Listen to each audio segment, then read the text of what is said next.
Peace and blessings. This is Depressed Composition. It's been a minute, and I just wanted to talk a little bit.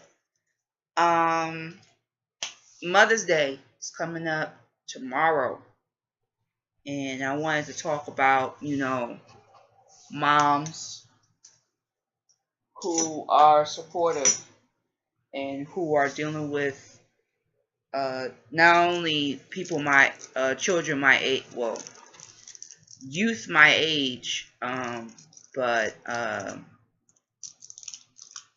the teens that are between 13 and 24 that are dealing with mental issues such as depression and anxiety. I salute those moms because, a lot of moms who claim that they're supportive with their kids are the same ones that said there's nothing wrong with their child. Like that's bothersome to me. And there's no way that you can just go on through your child's life and see that, that there's nothing wrong with them when you know as a parent that there's something wrong.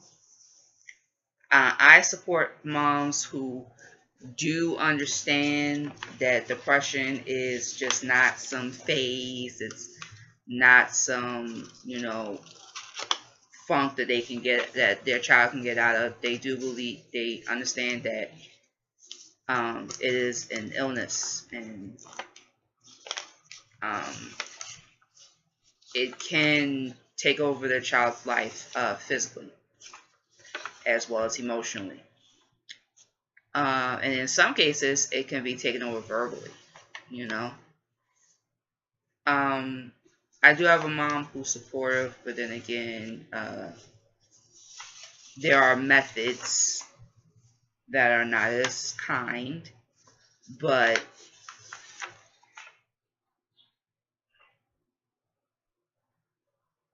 that's my mom in the background. She's not in my room.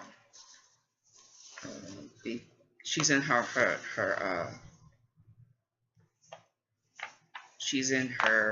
she's in her room. That's it. So yeah, that's her making all that noise. Well, I don't think you guys are gonna hear it anyway. But yeah, I hear it. So I'm gonna say, like, I'm gonna make faces like, why is she yelling like that? Like I'm gonna make faces like that, like that's not. But yeah.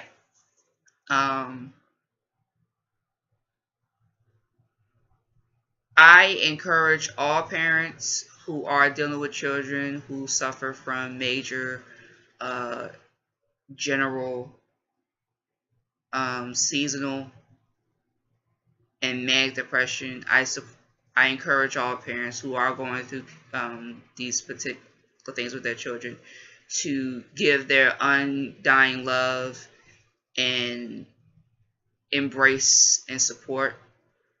You don't have to like baby them and like call them as if they're like children. Because when they're babies, you just really couldn't tell at first. They just had this, they probably had a bad day at school, and it's just like, oh, they'll be okay. But when they get older and you see that sense of,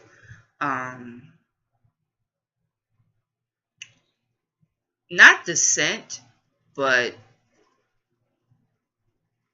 not even despair, but just a sense of somber. And my mother was young. A sense of somber, and it just like can't. I don't want to say it can't be erased, but it's almost like it can't be fixed. I encourage all mothers and fathers to just to acknowledge it and let it be known that if if it's a family situation that gets them in that particular part of depression, that it needs to be addressed. Because as the millennials of this generation, we have a voice, and we just do not want to sit back like the old generation before us. We don't want to sit back and just keep quiet and just not talk about it. We want to be vocal. We want to express our feelings, express our emotions to whatever situation that is, via mental illness.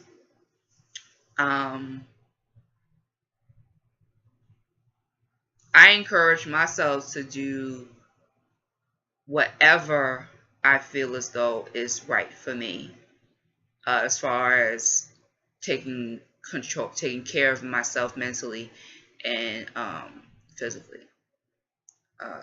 The physical part I have to deal with on my own, but I feel like that's a battle within itself, and I have to face it alone.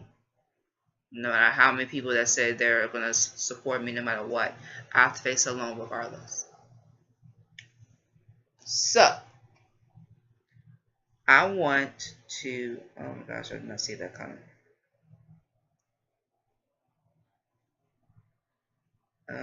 Okay. I want to discuss a little bit about mental illness myths.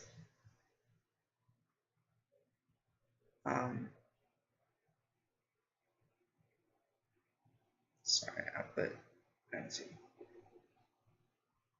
So that parents, if you are watching, you kind of get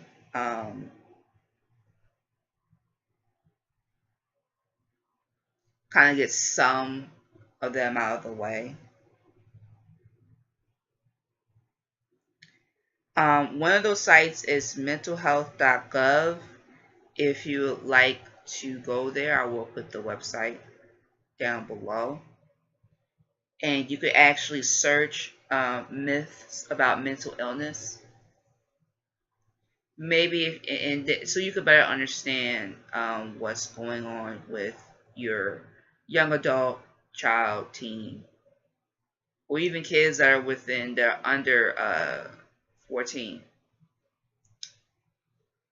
and everything else. And I am really glad that I can focus now on this camera.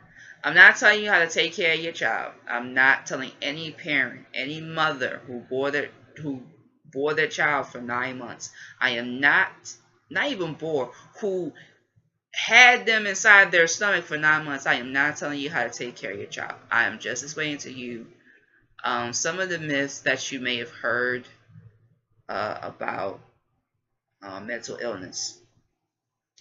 And like I said, this is mentalhealth.gov. And here is one of the myths. Okay.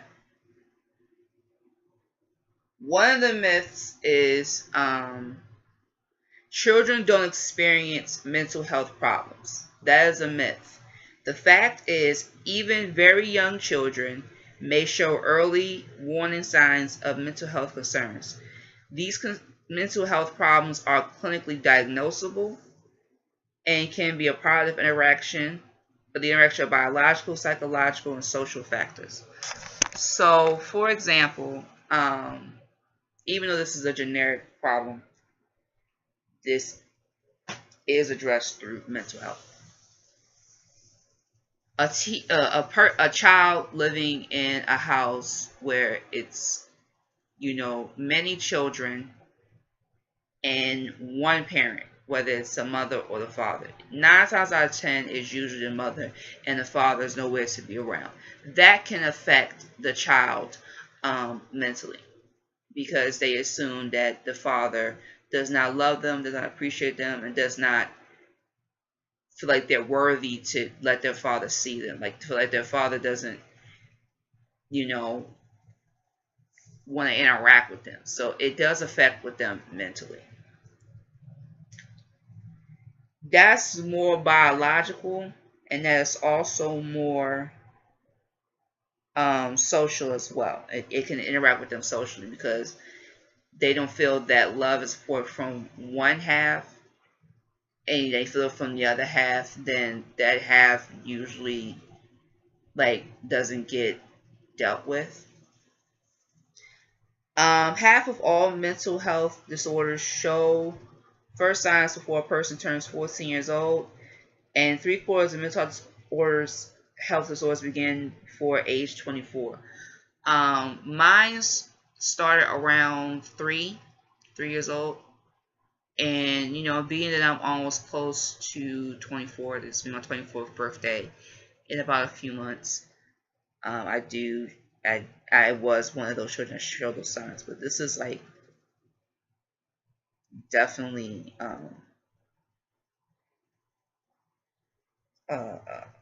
not a uprising, but it's definitely something that needs to be acknowledged, something that needs to be discussed more, because we as people don't really discuss or have conversation about mental illness, especially people amongst the African American community.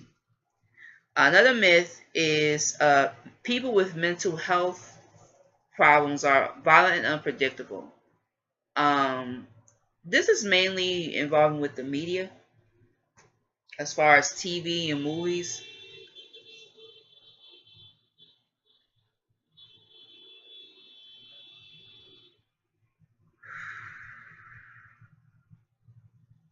I gotta get this neighborhood.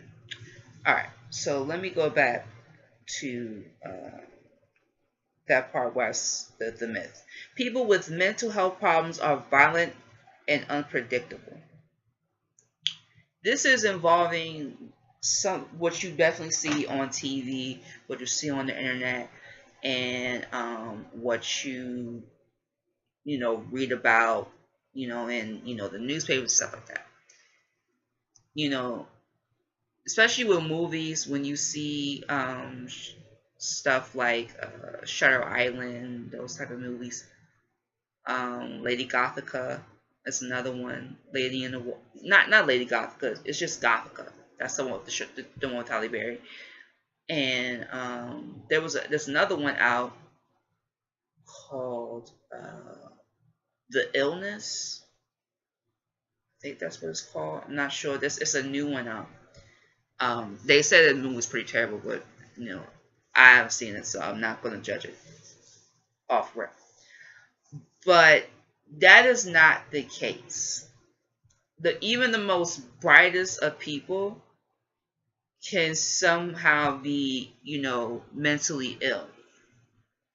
Not as in mental retardation, but definitely through anxiety, panic disorders, and depression, in that particular point in time. The fact is, the vast majority of people with mental illness are no more likely to be violent than anyone else. Most people with mental illnesses that are not violent, and only 3%, 3 to 5% of violent acts can be attributed to individuals living with a serious mental illness. Most of them is the bipolar disorders, manic depression, and post-traumatic stress disorders. In fact, people with severe mental illnesses are over 10 times more likely to become victims of violent crime than the general population. You probably know someone with a mental health problem and don't even realize it, because many people with mental health problems are highly active members of our communities. So, the big time lawyers, the hotshot doctors, your favorite actors, singers, your favorite rappers could be going through these type of mental health problems, and you don't really know it, because they see them, turned up, getting it, making money, living this fast life, live fast, die young. That's their motto. But yet at the same time, you don't know that deep inside they really could be wanting to just crawl in a hole and just stay there, until they just rot. So you never know. Here's another one. I'm just going to do one more. And this is involved helping. The myth is that there is no hope for people with mental health problems. Once a family member or friend develops mental health problems, he or she will never recover.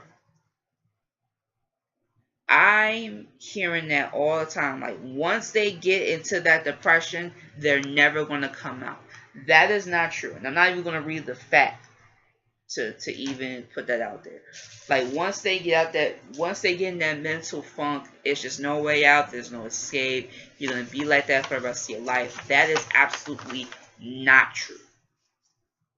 You with help, if you're going to seek therapy, with help of seeking therapy and things of that nature, or even a family member who is going through the same thing that they're going through, you can get out of your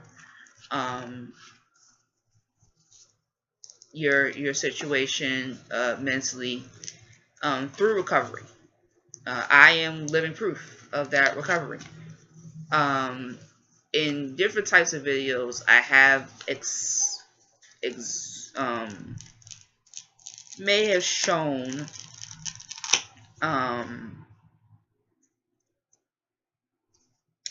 signs that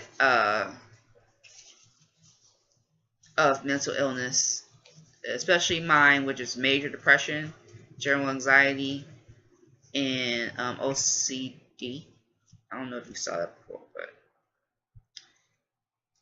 but it can take a while to recover. It can take maybe days, weeks, months, years. But if you're willing to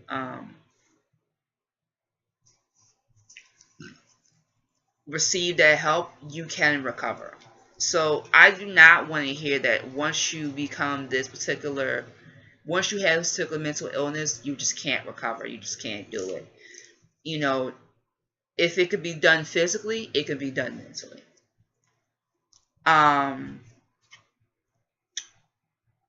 Speaking of videos about me showing, those particular signs of what it's like to be, in my particular situation, I did a video recently about me getting angry over the fact that it's May and we still have the heat on. Okay, I'm going to show you something. Over there is my heater, my radiator. Because of where my bed is positioned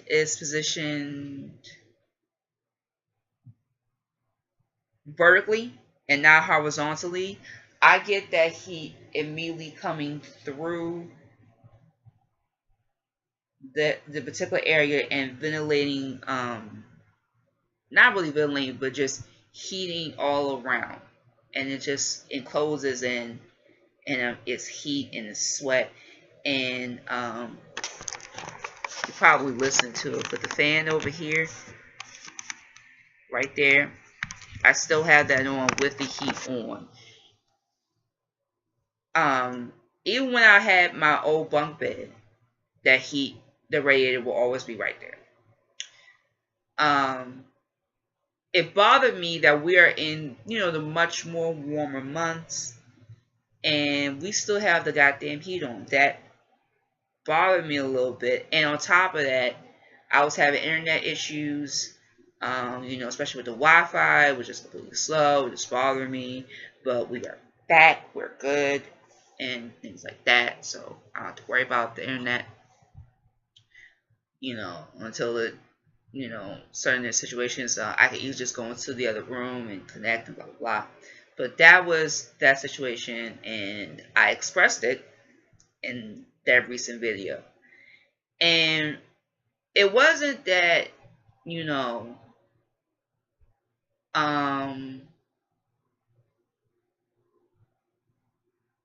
what I expressed, what bothered me is there was a comment